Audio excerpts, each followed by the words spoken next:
Standardized test scores in the U.S. used to all but make or break college applications for high school seniors. But during the pandemic, nearly 80% of four-year colleges and universities went test optional. The result? Some students got accepted to more selective schools. And now many colleges are considering eliminating admission tests permanently. Special correspondent Hari Srinivasan reports from Atlanta as part of our special series, Rethinking College. Along with its reputation as one of the nation's leading research universities, the campus vibe helped make Emory University Portia Smith's #1 choice. I toured Emory my junior year and fell in love. I called my parents that night and told them that's where I wanted to go. The freshman from North Carolina was a straight-A student, but her test score was a dream crusher. I made an 18 on my ACT, which is half of the perfect score being a 36. Did you automatically compare it to what the average Emory student gets? Absolutely. I went on Google, what does a 18 test score mean? They told me I should look at community college. Wow. And didn't even consider my grades as a student. But when Emory and hundreds of other institutions announced students no longer had to submit the scores due to the pandemic, Portia applied, hoping to be the first in her family to go to college. Portia Smith was not alone. According to the Common App, which is used by more than 900 schools, only 43% of the incoming class of freshmen submitted their test scores along with their college applications. You can actually have brain activity. That's down from 77% prior to the pandemic. Selective universities, or schools that admit less than half of applicants, have seen the greatest surge in applications, despite overall enrollment in post-secondary education dropping during the pandemic.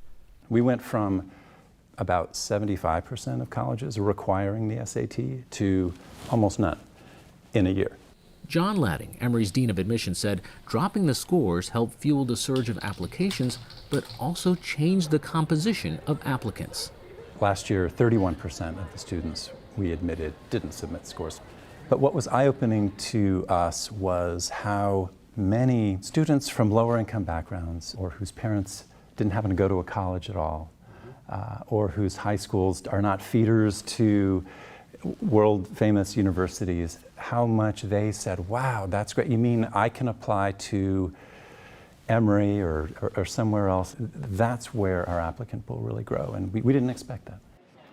Last year, Emory saw a 20% surge in applicants, the largest pool in the school's history. This spring, 1/3 of admitted students are from historically underrepresented backgrounds, who, according to data from the Common App, were less likely to report test scores. This is voting with your feet. I think out in communities, it's represented as an obstacle. You're just going to kind of put a number on me, and then that's going to determine my future. I don't think it's serving every student as well as it needs to. Students who came from wealthier zip codes and school districts tended to not only take the test more often, but they were the ones who submitted those test scores. Author Jeffrey Salingo is not surprised. For his book called Who Gets In and Why? A Year Inside College Admissions, he spent a year sitting in on the admissions process at 3 top universities, including Emory. He could see how testing favored the wealthy.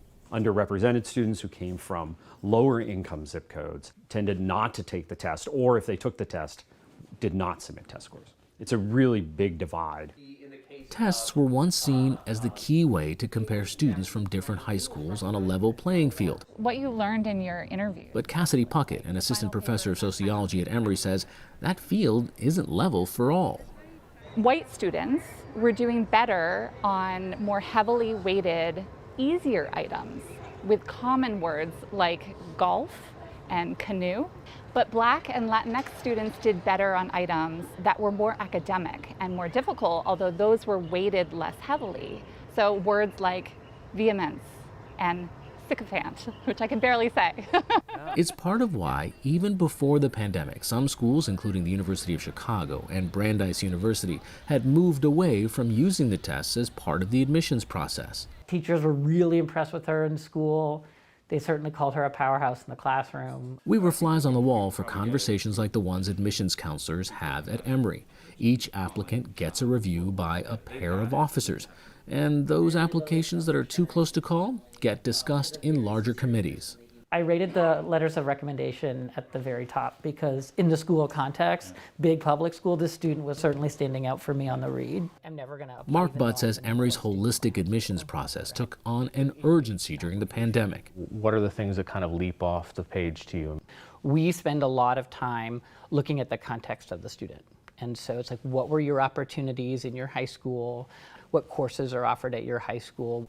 But accounting for those differences is hard.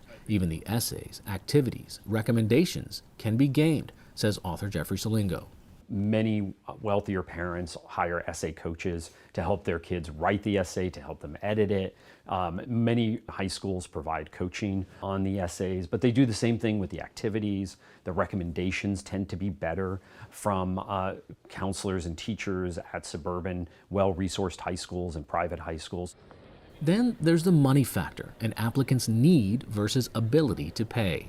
Most colleges need money, and they need the money from full-pay students, for example. So many colleges look at the need of students in admissions or have other ways of assessing need when they are assessing applications.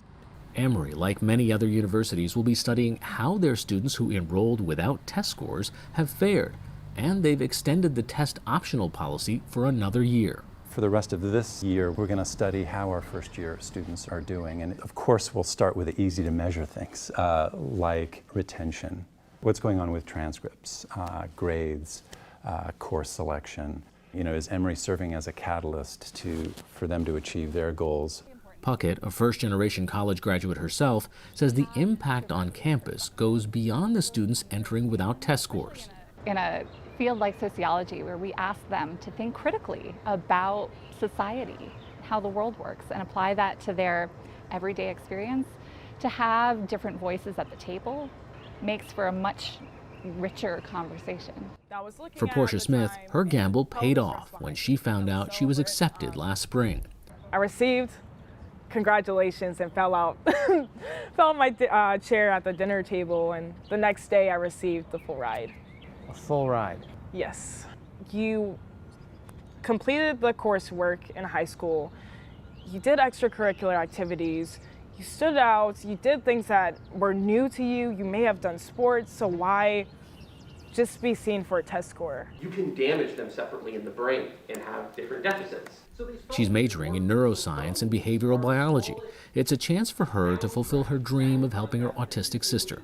I grew up going to her appointments and watching her, how she communicated and interacted. I remember asking the doctor questions like, hey, what does this medicine do for her having autism? And autism is one of those things we haven't really tapped fully into, and we're still researching.